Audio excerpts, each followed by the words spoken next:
Talent is cheaper than table salt. What separates the talented individual from the successful one is a lot of hard work. This was said by Stephen King.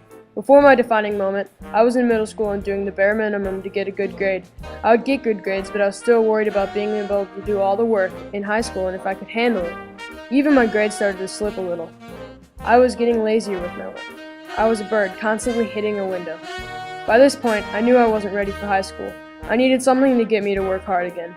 I knew it wasn't going to be an academic project, but I didn't know what it was going to be.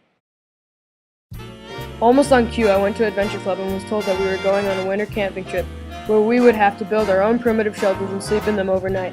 This was exactly what I was looking for.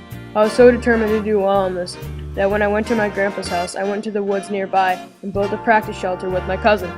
I was going to have a partner sleeping in the shelter too, so I asked my friend to come with me to Rockwood Reservation and build another practice shelter, just bigger. The day finally came, and I set to work by myself because my partner didn't show up. When I started, I couldn't stop until I was done.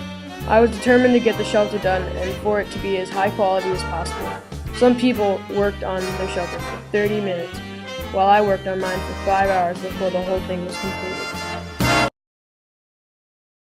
After I was done, I felt like weight was lifted off my shoulders because now I would have a warm place to sleep, and I had just gotten myself out of the academic slump.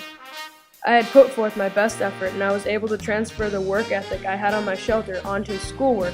I felt like I was working harder in math because I was studying for tests and coming into school early to better understand my learning. In Com Arts, I made sure to edit my essay multiple times before turning it in. If I hadn't built the shelter the way I did, I don't think I would have the same work ethic as I do now, and I wouldn't feel as ready for high school.